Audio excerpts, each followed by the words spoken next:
अस्सलामुअलैकुम। अब तक की अहम खबरों के साथ मैं हूं शहजाद खान और मैं हूं दरख्शां बतूल। नजर डालते हैं अब तक की हेडलाइंस पर।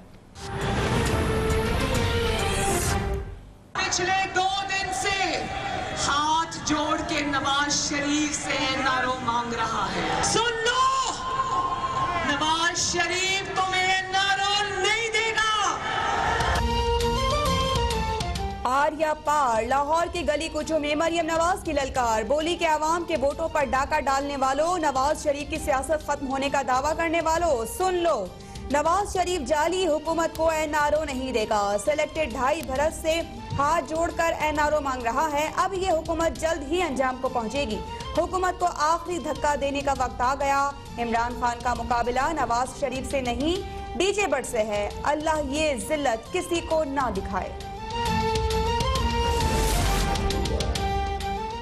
मुस्लिम लीग नून 13 दिसंबर का जलसा कामयाब बनाने के लिए सरगर्म। मरियम नवाज की क़यादत में शहर में मतवालों की रैलियां, कारकुनान की अपने कायद पर फूलों की पत्तियां निछावर। रैली जाती उमरा से बरास्ता रिंग रोड गज्जुमत्ता पहुंची। रैली योहन्नाबाद और गाजी रोड से होती हुई नसीराबाद में रुकी। मरियम नवाज ने शंघाई ब्रिज के करीब खिताब किया और फिर रैली मजंग चौक, लक्ष्मी चौक और ग्वाल मंडी से होती हुई लोहारी पहुंची। आवाम में घुल मिल जाने वाली मरियम नवाज ने लक्ष्मी चौक पर कड़ाही खाई। परवेज रशीद, मरियम औरंगजेब और दीगर रहनुमा भी साथ थे। असली शेर भी रैली के साथ साथ रहा।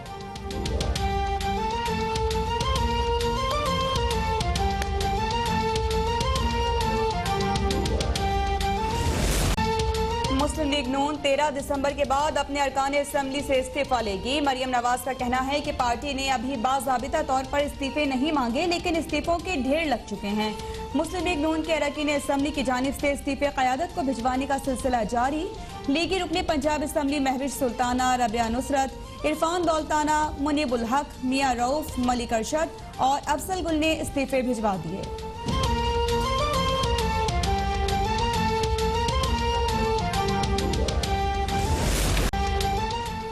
जलसे जुलूस से हुकूमत को कोई फर्क नहीं पड़ेगा, अलबत्ता कोरोना के बायस आवाम की जानें खतरे में जरूर पड़ेंगी। जलसे जुलूस 2-3 माह बाद कर लें ताकि आवाम की जिंदगियां महफूज रहें।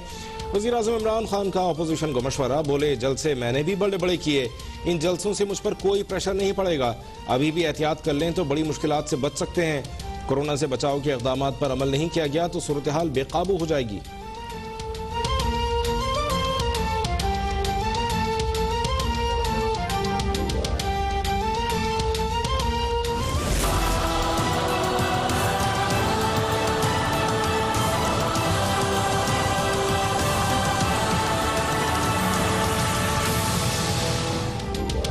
पीटीएम के लाहौर जलसे पर दहशतगर्द हमले का खदशा, नेक्टा का थ्रेट अलर्ट जारी। कलदम तहरीक तालिबान पाकिस्तान के 13 दिसंबर को तखरीबकारी का मंसूबा बनाए जाने का इंकशाफ।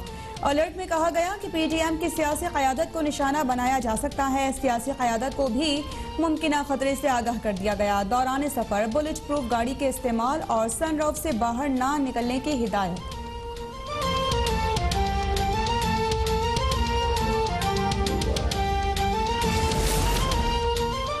लाहौर बड़ी दहशतगर्दी से बच गया। शाहदरा से कलदम टीटीपी के 5 मुबैना दहशतगर्द गिरफ्तार।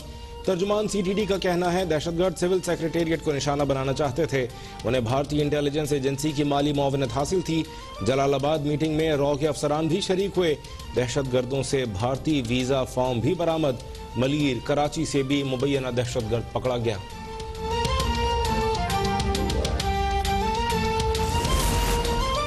लाहौर जलसे के सहूलतकारों और स्टेज पर मौजूद रहनुमाओं के खिलाफ मुकदमात होंगे और कार्रवाई भी की जाएगी। विफाकी हुकूमत की हिकमत अमली तैयार। विफाकी वजीर शिबली फराज का अपोजिशन को 2 टोक पैगाम, बोले हुकूमत को इस्तीफों से कोई मसला नहीं, इनकी ब्लैक मेलिंग में नहीं आएंगे। अपोजिशन जमातों की सियासत खत्म होती जा रही है, इंशाल्लाह ये नाकाम होकर रहेंगे। सेनेटर शिबली फराज ने सवाल किया कि क्या सेनेट इलेक्शन रोकने की बात जमहूरियत के खिलाफ साजिश नहीं?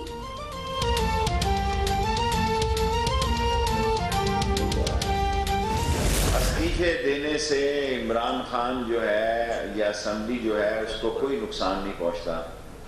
ये कहना कि आदमी कितने थे या कितने नहीं थे, मेरे ख्याल में मुल्तान का घंटा घर का जलसा भी वाजिबी सा जलसा था। ऑपोजिशन के इस्तीफों से हुकूमत को कोई नुकसान नहीं होगा। शहबाज शरीफ और हमजा ने इस्तीफे दिए तो उन्हें जेल की सी क्लास में रहना होगा।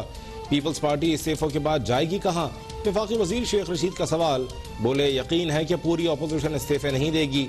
ऑपोजिशन जिनसे मुज़ाकरात करना चाहती है वो नवाज शरीफ के बयानिए के ही खिलाफ हैं। इमरान खान के लिए दिसंबर में अच्छी खबरें होंगी। 2021 जूडो कराटे वाला साल होगा।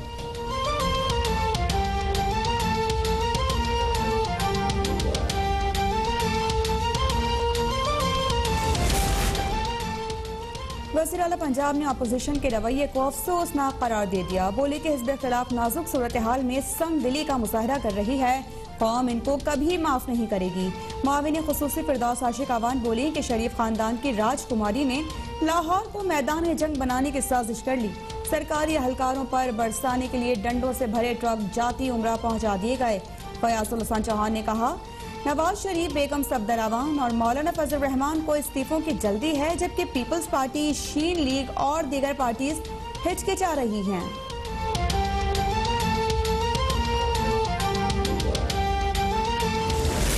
मैं आपका टाइगर था, हूं और रहूंगा इंशाल्लाह। इन चीजों से मुझे फर्क नहीं पड़ता, लेकिन जो जुल्म ज्यादती मेरे साथ हो रही है, कहीं मैं ड्रामा कर रहा हूँ, कहीं खुदा की कसम मैं ड्रामा कर रहा हूँ।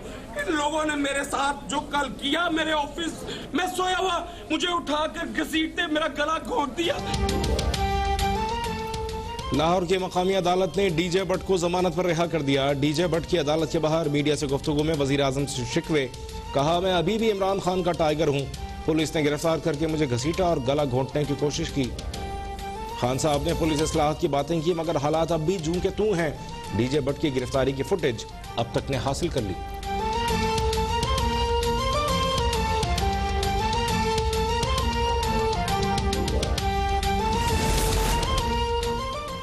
वज़ीर आज़म की ज़ेर सदारत कोरोना से मुतालिक अहम बैठक। वज़राए आला और महकमा सेहत के हुकाम समेत स्टेक होल्डर्स की शिरकत। पेशावर में ऑक्सीजन खत्म होने से अमवात पर ब्रीफिंग। कोरोना वैक्सीन के मुमकिना हुसूल के बाद वैक्सीनेशन का तरीकाकार भी तय।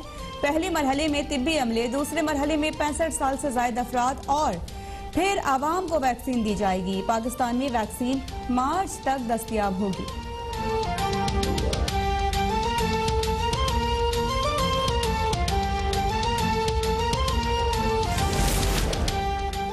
मुल्क में कोरोना के कारी वार, मजीद 56 मरीज चल बसे। एक रोज में 3000 से ज्यादा मरीजों का इजाफा। फाल केसेस 46,000 से भी बढ़ गए। मुस्बत केसेस की शरह 8% के करीब जा पहुंची।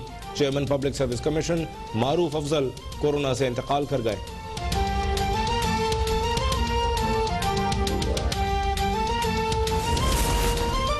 भारत का प्रोपेगेंडे के लिए जाली मीडिया हाउसेस का सहारा लिए जाने का इंकशाफ। यूरोपीय यूनियन के इदारे EU इन्फो लैब ने इंतहा पसंद भारत हुकूमत का मकरूह चेहरा बेनकाब कर दिया। रिपोर्ट में कहा गया कि भारतीय हुकूमत और इदारे 750 जाली प्लेटफॉर्म्स के जरिए झूठी और गुमराहकुन खबरें फैलाते रहे हैं। वेबसाइट्स के जरिए पाकिस्तान के खिलाफ प्रोपेगेंडा किया गया। भारतीय हुकूमत की बदमाशियों से आलमी निजाम को खतरा है। वजीर आजम इमरान खान ने आलमी बरादरी को खबरदार कर दिया। ट्वीट में कहा, डिसइन्फो लैब के इंकशाफात से पाकिस्तान का मौक़िफ़ दुरुस्त साबित हुआ। इंतहा पसंद दिल्ली सरकार जाली खबरों के नेटवर्क से इंतहा पसंदी का प्रचार कर रही है। पाकिस्तान खित्ते में जमहूरियत के खिलाफ भारतीय सरगर्मियों की निशानदेही करता रहा। दुनिया से भारत की तकरीबी सरगर्मियों पर नोटिस लेने का मुतालबा।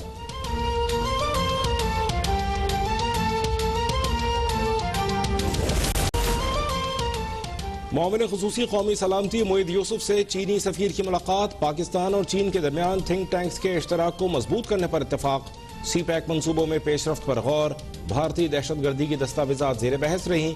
CPEC के खिलाफ भारतीय साजिशों को नाकाम बनाने के आज़म का भी इजहार। चीनी सफीर की वफाकी वजीर फहमीदा मिर्जा से भी मुलाकात।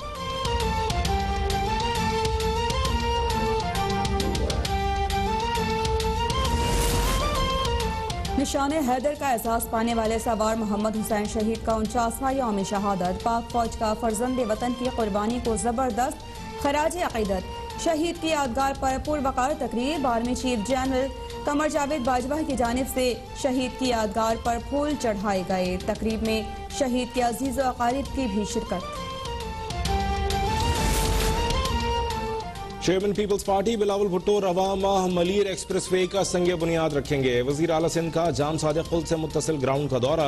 मुराद अली शाह का कहना है 27 अरब रुपए की लागत से 39 किलोमीटर तवील मलीर एक्सप्रेस वे बनाई जाएगी। ये शारा Korangi road DHA creek Avenue से काठोर तक जाएगा। विफाक से मदद की उम्मीद नहीं, 5 साल में विफाक से अरबों रुपए कम मिले।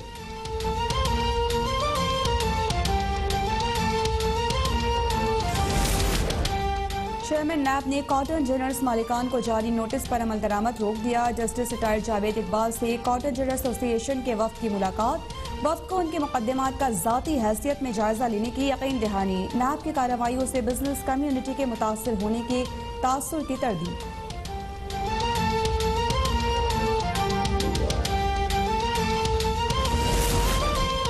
वज़ीर आला सिंध के मुशीर एजाज शाह शेराजी को सजावल के आबाई कब्रिस्तान में सुपुर्द खाक कर दिया गया। नमाज जनाजा में सियासी रहनुमाओं और जियालों की शिरकत। मारूफ ताजिर रहनुमा सिराज कासिम तेली भी कराची में सुपुर्द खाक।